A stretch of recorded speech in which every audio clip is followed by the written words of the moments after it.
saya bisa simpulkan dari pernyataan Ruben bahwa Bertrand sejauh ini masih belum mengetahui apa yang terjadi di media mengenai serangan-serangan yang dilakukan terhadap dirinya, ya, termasuk ada kata-kata.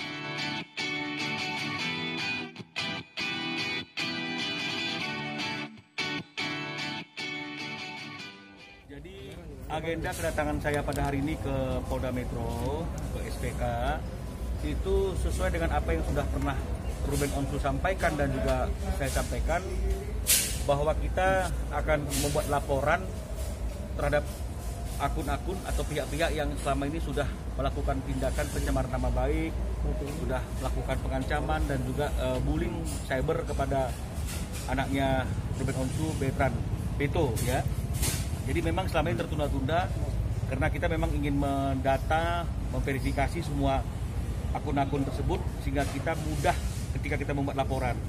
Ternyata tidak mudah juga karena memang semuanya harus diperiksa dan diperhatikan oleh tim penyidik, sehingga akhirnya dari jam 11 tadi baru selesai sekarang, ya. Tapi semuanya sudah kami laporkan dan laporan kami juga sudah diterima dengan baik oleh pihak penyidik kepolisian. Kepada semua pelaku yang akun-akunnya kami laporkan lebih kurang 10 akun, baik itu Facebook maupun Instagram maupun video, itu sudah dikenakan pasal 27 ayat 3, Jungto 45, Jungto pasal 30, Jungto pasal 156, ya, karena ada unsur penistaan agama di dalamnya. Ya, jadi mengingat banyak pasal yang diterapkan dalam laporan kami dan juga mengingat banyak akun yang dilaporkan yang masing-masing memiliki spesifikasi dan perbedaan-perbedaan ucapan, head speech-nya berbeda-berbeda, ada yang ancaman, ada yang menghina agama, ada yang bullying, ada segala macam. Makanya tadi verifikasinya untuk memasukkan pasalnya itu yang tadi agak sedikit lama, tapi semuanya sudah berjalan dengan baik sehingga hari ini laporannya kita sudah diterima dengan tanda bukti laporan sebagai berikut, ya. Jadi sudah diterima dengan baik oleh pihak Polda Metro Jaya. Bang, dari 10 akun itu orang yang berbeda atau ada yang berbeda-beda? Ya, berbeda-beda. Kalau misalnya ada satu orang yang perbuatannya berbeda, itu kan sama, tapi dianggap satu, tapi pasalnya akan berbeda. Tapi ini semuanya berbeda-beda, karena yang mereka lakukan juga berbeda-beda. Ada yang dia itu pencemaran nama baik, ada yang penghinaan, ada yang penistaan agama, ada yang ancaman. Jadi memang kita harus mengelompokkannya sesuai dengan perbuatan yang mereka lakukan dan pasalnya juga harus dipilih sesuai dengan apa yang mereka lakukan. Ancamannya sendiri apa, Bang? Ancamannya itu ya dari mulai 4 tahun sampai 6 tahun. Enggak, maksudnya yang dimaksud diancam itu ke Bertrand Petonya apa? Ya, apa? Seperti misalnya mau melakukan pembunuhan, kan begitu, ya. Terus kemudian ada yang bicara mengenai masalah kalau penistaan agama, Kristen lu, kan begitu, ya. Dan juga mengenai masalah bego lu, kan banyak lah. Ya, karena tadi terlalu banyak video yang tadi kita sampaikan, banyak akun yang kita sampaikan. Bang, rata-rata umurnya sendiri dari pelaku sendiri seperti apa? Kalau mengenai masalah umur, kalau untuk akun-akun yang tidak ada bahasa gambar atau videonya kan kita tidak tahu, ya. Kecuali yang kemarin ada di Lampung yang sudah minta maaf dengan kita tahu bahwa itu memang di bawah umur, ya. Nah, tapi kalau dari video-video yang muncul itu memang kan kelihatan bahwa pelaku dia itu kan memang masih anak-anak di bawah umur. Tapi seperti yang sering saya katakan itu, bahwa hukum itu kan tidak memandang usia seseorang, ya, karena ada ajas equality before the law, semua orang sama di mata hukum, ya. Bahkan Indonesia juga sudah mengenal yang namanya aturan terhadap pidana anak, hukum acara terhadap jika pelakunya adalah anak di bawah umur. Jadi itu tidak menghalangi jika memang pelaku kejahatan itu adalah seorang anak, dia juga tidak terbebas dari jeratan hukum. Nah, tapi kalau untuk misalnya akun-akun yang tidak ada bahasa gambarnya, tidak ada hal-hal yang lain, kita tidak bisa pastikan mengenai apakah itu anak di bawah umur, apakah orang yang sudah cukup umur. Bertrand udah tahu, Bang, tentang ucapan-ucapan kepada. Nah, jadi sama seperti yang sering dikatakan oleh Ruben, bahwa Ruben cukup strict terhadap anak-anaknya yang tidak diberikan gadget atau handphone, sehingga saya bisa simpulkan dari pernyataan Ruben bahwa Bertrand sejauh ini masih belum mengetahui apa yang terjadi di media mengenai serangan-serangan yang dilakukan terhadap dirinya, ya, termasuk ada kata-kata anak pungut dan sebagainya, ya. Tapi kembali lagi yang seperti dikatakan oleh Ruben ke teman-teman media juga dan ke saya, ini dilakukan oleh Ruben, unsurnya adalah agar ini tidak terulang lagi. Ya ada upaya hukum untuk supaya orang tidak melakukan hal-hal yang melawan hukum. Itu yang pertama. Yang kedua adalah suatu saat, karena jejak digital itu kan susah untuk dihilangkan dan dihapus ya. Suatu saat jika kemudian anaknya sudah dianggap cukup dewasa dan boleh melihat gadget dan media sosial, dan dia menemukan hal-hal yang seperti sekarang kita laporkan, dia tahu bahwa Ruben itu sebagai seorang ayah sudah melakukan pembelaan terhadap sesuatu yang mencemarkan, yang menyerang anaknya. Ya, jadi itu yang bisa kami sampaikan pada saat siang hari ini. Berarti yang sudah minta maaf pun ikut dilaporkan ya Bang? Kenapa? Yang sudah minta maaf ikut dilaporkan juga. Jadi ya? seperti yang sering kita katakan itu, bahwa kalau bicara masalah konteks hukum pidana itu kan tidak ada kata damai, ya, tidak ada kata maaf, ya, karena maaf atau damai itu tidak menghapus sifat pidananya. Cuma nanti mungkin dalam proses kita bisa sampaikan kepada pihak penyidik bahwa ada orang-orang tertentu yang memang sudah minta maaf dan kita juga sudah memaafkan.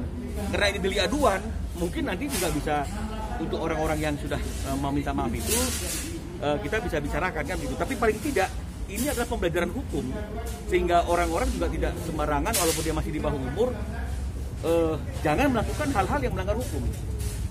Kita kan miris nih ya kalau misalnya kemudian kita melihat bahwa generasi muda kita, bahwa penerus bangsa kita, anak-anak yang masih di bawah umur itu sudah melakukan hal-hal yang seperti apa yang mereka lakukan akhir-akhir ini dalam media sosial, ya, melakukan penistaan agama, melakukan penghinaan, melakukan bullying, ya, mengatakan anak pungut, bego lu. Ini sangat disayangkan.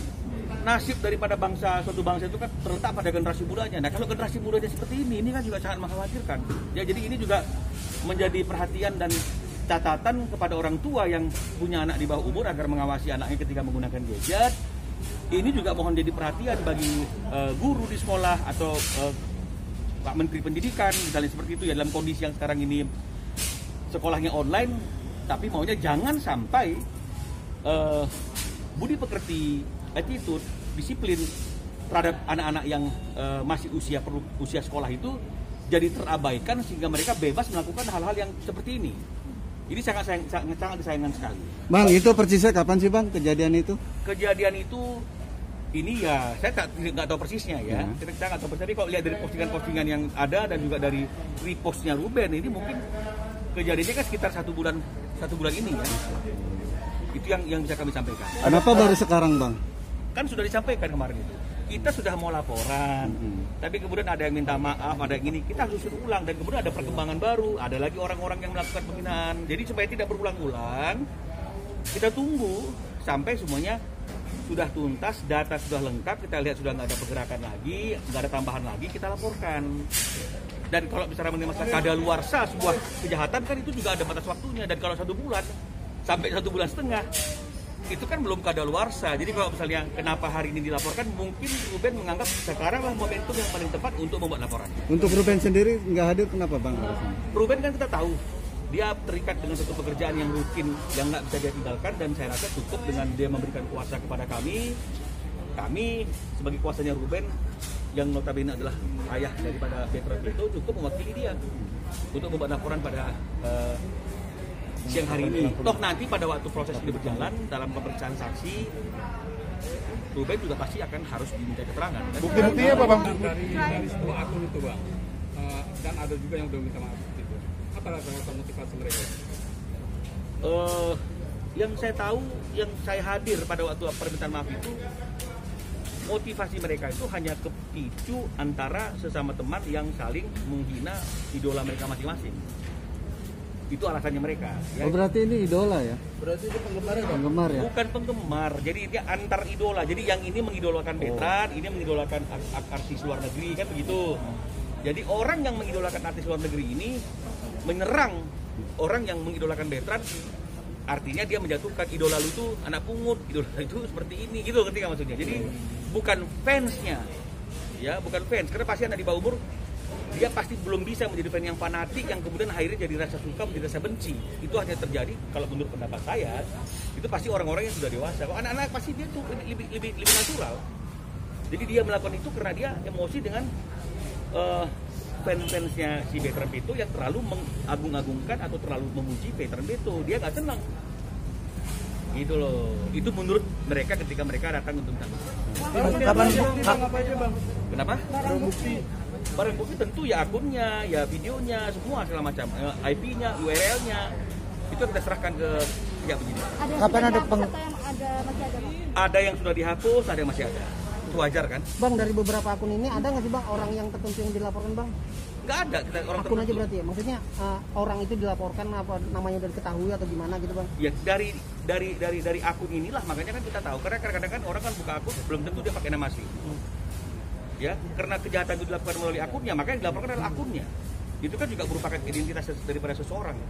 Nah, dari situ baru akan dilacak oleh pihak cybercrime, nanti baru ketahuan bahwa ternyata akun ini yang pakai nama ini adalah si A, kan begitu.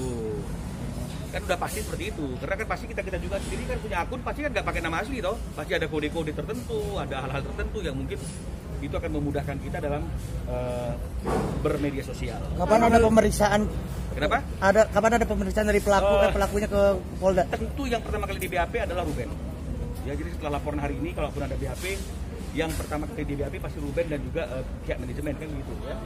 Nah, setelah itu baru kalau memang misalnya semua sudah para saksi itu di BAP, maka para terlapor akan di BAP, akan dipanggil. Kira-kira kapan? Ya belum tahu kan baru sekarang laporannya. Bang, dari keluarga veteran yang di kampung halaman seperti ada permintaan ini Pak Allah. Nggak ada. Ya nggak ada. Karena secara legal formal yang hari ini bertanggung jawab kepada veteran adalah Ruben Onsu. Sampai si veteran berusia 18 kan gitu. Jadi memang udah tanggung jawab itu udah ada melekat pada secara legal ada di Ruben. Semua dikembali ke Ruben ya.